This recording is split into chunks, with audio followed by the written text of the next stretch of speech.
What's going on, everybody? It's Kellen Nitro from Nitromaniac TV's wrestling channel, and this is my take on NJPW's Fighting Spirit Unleashed that happened September 30th, 2018 from Walter Pyramid in Long Beach, California, paging Mr. Pyramid, Mr. Walter Pyramid once again.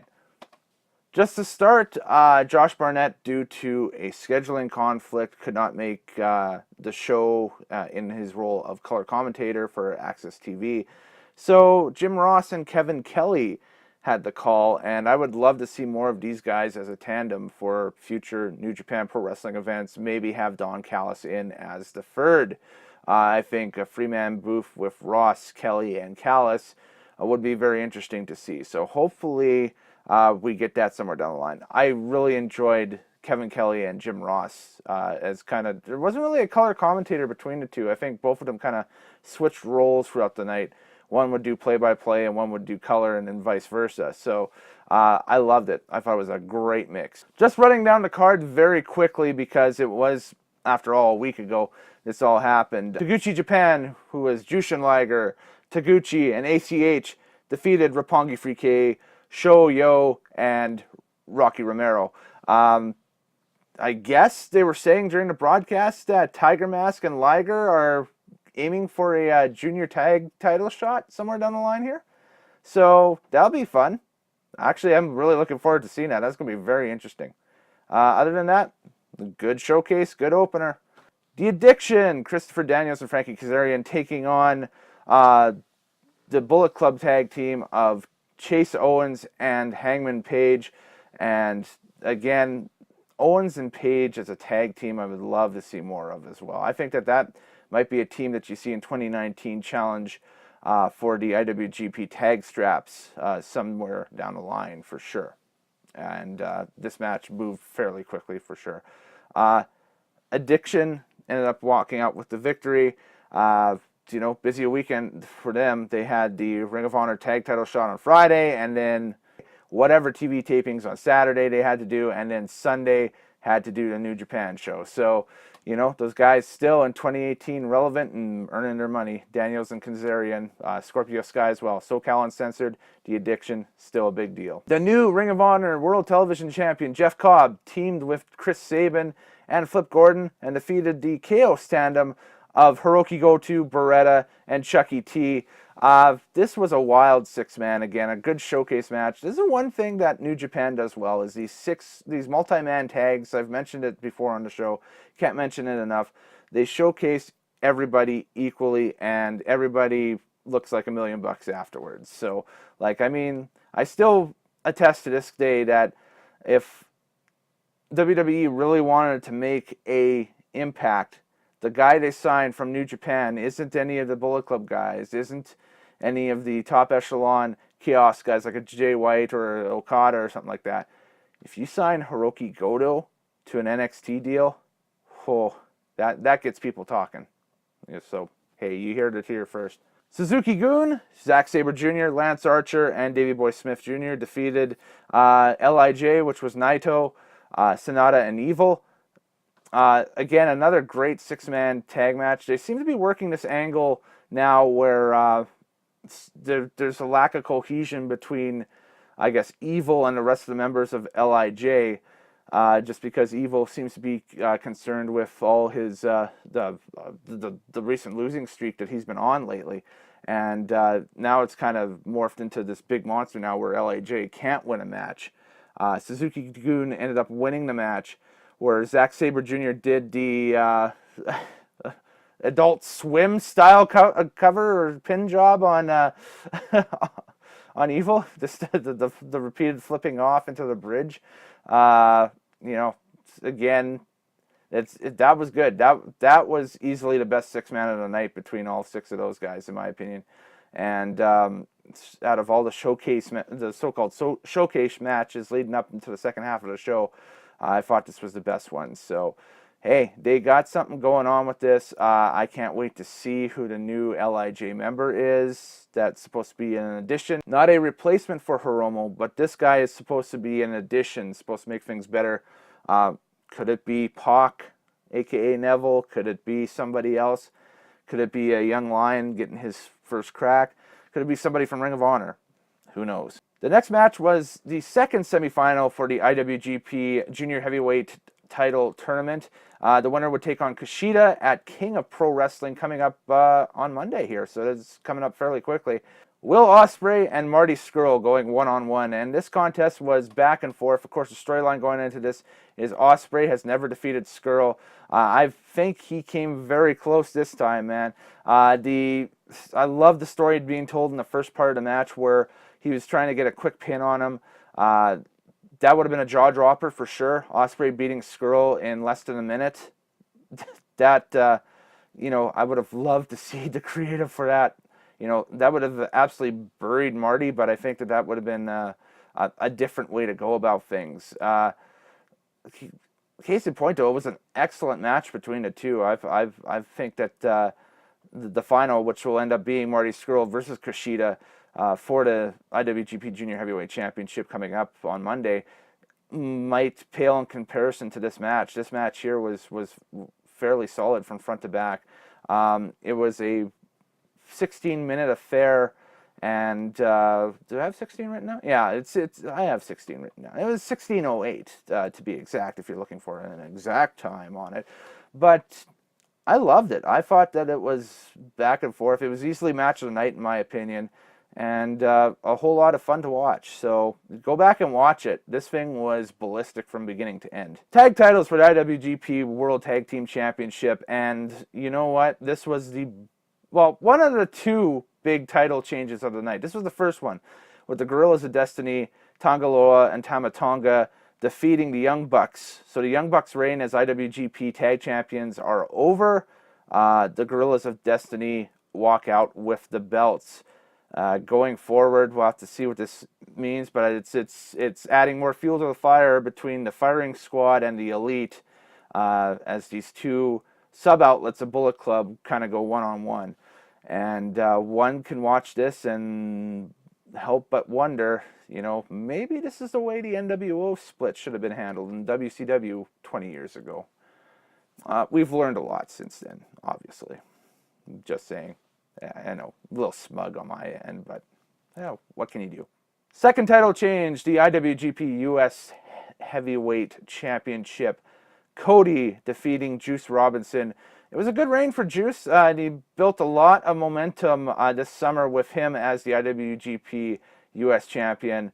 However, it was kind of more built for him to hold the belt during, you know, the U.S. tour and doing the U.S. stuff that they were doing this past summer.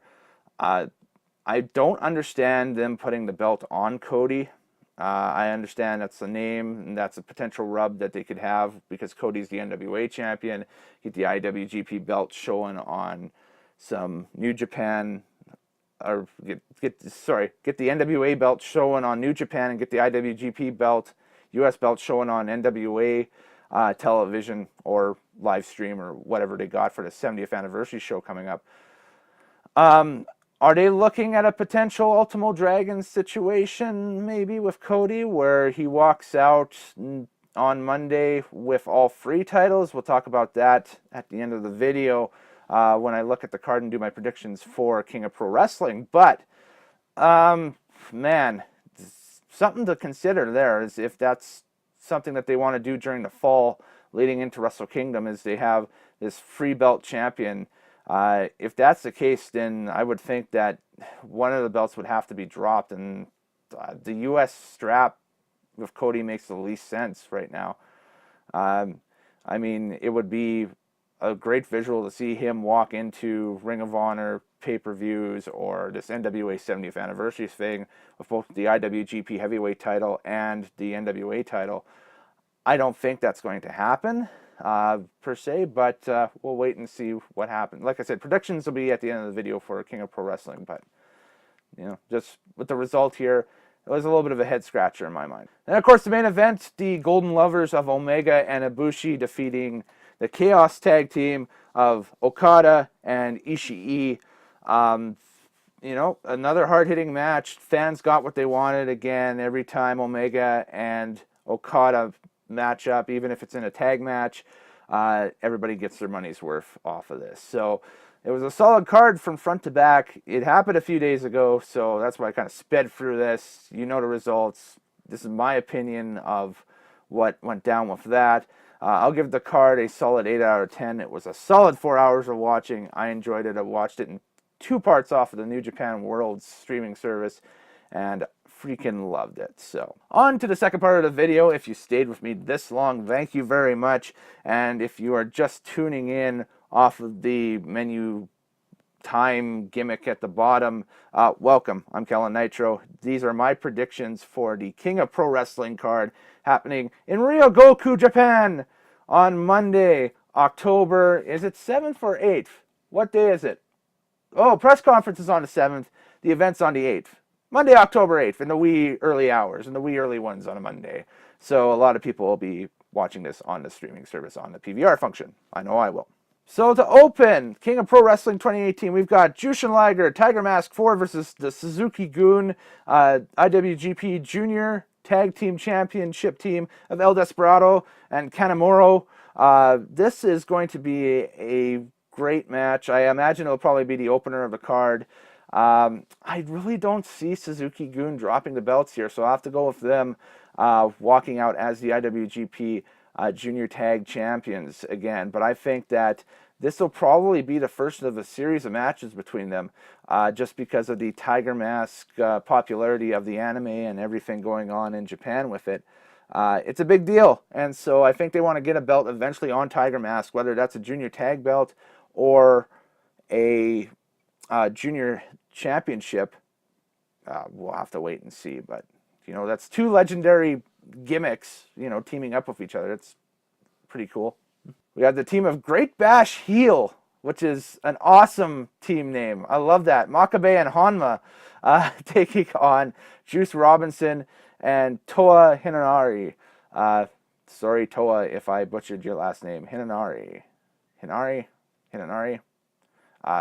I think that Makabe and Honma will get the win here. I think Juice will go on a little bit of a losing streak here, but I think probably by the time his next singles match hits, he'll start winning again, and they'll start building him up to whatever is next for Juice Robinson, and we'll see if that starts on Monday. We get another Elite versus Firing Squad matchup where we got Chase Owens, Hangman Page, and the Young Bucks in an 8-man tag taking on Bad Luck Fale, Ishimori, Tonga, and Loa. I think that this will be the match where the Elite get their revenge on the Firing Squad in some way. I think that they're going to sneak a win here, but I think there will be a beatdown afterwards. That's kind of how I see it happening. So I think the Elite team of Owens, Page, and the Jacksons will win, but they're not going to... Something's going to happen in this match. Either one of the guys is going to get hurt and feign an injury angle, or they're going to get beat down afterwards, because don't forget, the Firing Squad, if they're out there, they have Haku out there. So, and I'm looking at the match listing right here via Cage Side Seats. They don't have Haku listed, but I think that Haku will be a factor in this. We have another 6-man tag, Goto, Ishii, and Ospreay taking on Minoru Suzuki, Taichi, and Iizuka. Again, Iizuka, the guy that looks like Ox Baker, I believe. I think Chaos will get the win in that 6-man tag, and I think it'll be another great showcase match. I don't think anything overly remarkable will happen off that. Then you got the big 8-man tag of the night, where you got Chaos's 8-man unit of Okada, Shounyo, and Toru Yano taking on LIJ, and we'll get the debut of the new LIJ member in this match, because it's listed right now as Bushi Sanada, Naito, and question marks. So put in the comments below, who do you think the new LIJ member is? Is it Pac, aka Neville? Is it Austin Aries? Is it Moose? Is it anybody from the American indie scene? Is it anybody from the Japanese indie scene? Is it one of the young lions that they're bringing up? One babyface heel, are you flying to Ryogoku this weekend? I know you like Japan. This is why I'm putting you on my short list of possible LIJ members. Anyway, list them below, and we'll see who's right. You might get an extra point if we're playing along at home and you want to do that. I think it's going to be a no-brainer. I think the new member with LIJ will cause them to win this match in some way. It's just the way that it's building up to. So, Evil versus Zack Sabre Jr.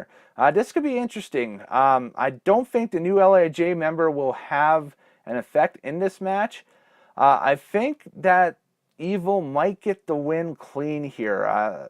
They've been leading up to him potentially breaking out of his losing streak for a while now. For the IWGP Junior Heavyweight title, Kushida versus Marty Scurll. I think the time splitter Kushida will walk out with the IWGP Junior Heavyweight title in that one. For the G1 Climax 28 winner's contract, Hiroshi Tanahashi versus Switchblade Jay White. Going to give that one to Tanahashi. I think that they want Tanahashi in the January 4th main event as kind of a old versus new guard thing. I think Tanahashi versus Omega would be an awesome encounter for the IWGP championship, especially if they build it up like they do with Omega's storylines going forward, etc. So, man, I predict, I just can't see it going any other way. I know Jay White's got this thing with beating Tanahashi and that stuff, and I think Jay White has a win on him. I can't remember for sure what happened at the very beginning of the year with them. I know that they met at Wrestle Kingdom last year, but I just don't see it right now happening for White. I don't think that they're going to pull the card yet because there's still that unsettled business with Okada. So unless, White wins it here and then Okada somewhere before the 4th gets back the IWGP title. So then you got White and Okada going one-on-one. Man, I don't know. I really don't see that after all the time they've invested in Omega, though. So I think Tanahashi Omega is the safe bet right now. And the triple threat for the IWGP title, Cody versus the champion Omega versus Kota Ibushi. This was supposed to be the singles match between Ibushi and Omega that was promised for the IWGP title. I think that that match will eventually happen for the IWGP title, probably before the end of the year too. I think they'll probably rattle it off on a card towards the end of the year. I don't see that belt changing hands. I think there's too much complication right now with having Cody walk out with the IWGP World Heavyweight title, as I mentioned earlier. And Kota, I think they're still trying to establish where they want to go with Kota's character. So Omega, to me, is the clear-cut choice. I think he's going to retain. So what's your predictions for this card? And what did you think of the last one, of the Fighting Spirit Unleashed card? People are starting to watch it on Access TV, I'm recording this on a Friday, so starting this weekend on your PVRs and that stuff. Man, New Japan's getting fun to watch. It's a lot more fun than that other thing that's got that 4 or 5 hour show from Australia this weekend. I'm sorry, Australia, that I can't be these guys, and it's the other guys, so not my deal, but I'm Kellen Nitro. Later days, happy wrestling watching. Yeah, we'll see you all next time. Thanks again for watching this video, and like, subscribe, share, comment, dislike, argue, call me names, any feedback, whatever. It's all good. I take it all in stride anyway because it's the internet. Everything's made up and the points don't matter. So, yay. Later, folks.